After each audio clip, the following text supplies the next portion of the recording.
President Biden is scheduled to visit Tulsa today, of course, to deliver remarks to commemorate the Tulsa Massacre that happened 100 years ago. He's expected to unveil his plans regarding investing in black-owned businesses as well. Our D.C. correspondent Bofta Yimam has more from Capitol Hill. And Bofta, thanks for joining us. Tell us how more about this federal initiative at the top are helping black and brown communities. How is it helping out?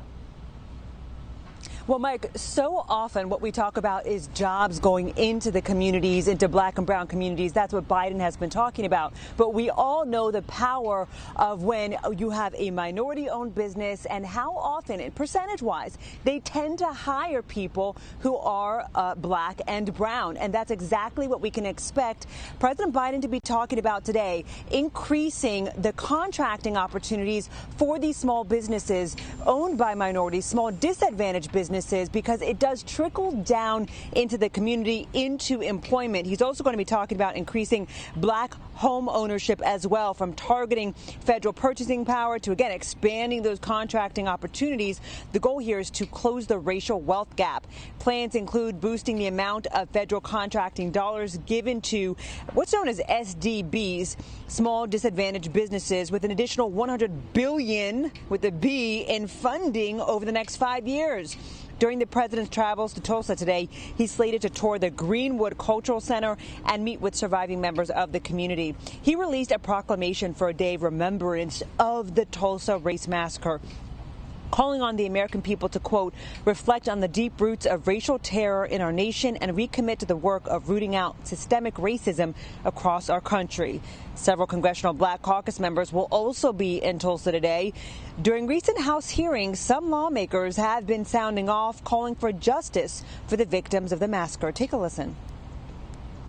And to say there was a time just 100 years ago when people felt like it's okay to be able to march into Greenwood, this wealthy black community, and I'm angry and so I'm just going to burn the whole place down, that anyone just thought that was okay.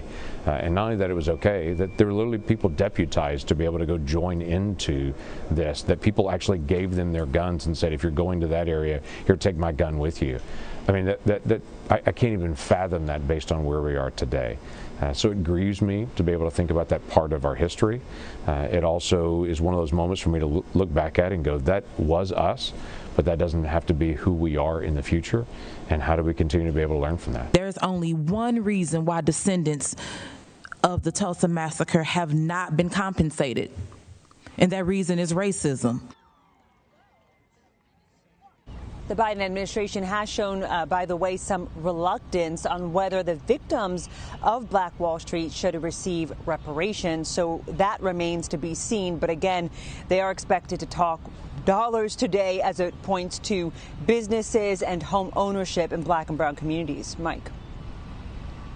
Yeah, you wonder if that wouldn't have happened 100 years ago, how that would have helped when it comes to handing down that type of wealth in the black communities in Tulsa. The net worth of a white family is 10 times more than that of a black family. So what are some of the other suggestions lawmakers may have to try and help bridge the wealth gap if it's not just money itself? Right. And Mike, you make such a good point, because I had read in one article noting that $27 million in property losses, if you add it up to today's terms of what happened on that fateful day back in 1921. So you're absolutely right. It's hard to sum up the dollars lost, along with, of course, the tragedy of the lives lost. But Senator Chuck Schumer has mentioned, if we bring it back to today in just the present moment, you know, so many black and brown communities are facing student loan debt. And he has said that one of the ways to close the gap would be to replace $50,000, to free up, so to speak, $50,000 in student loan debt per person.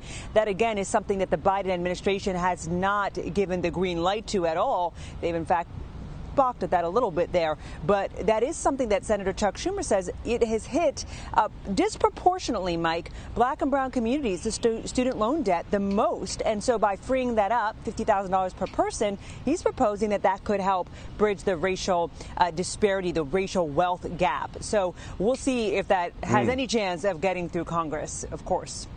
That's another story. Well, and we'll see if that's nearly even enough, to be quite honest with you, for everything that black and brown people have gone through here in this country.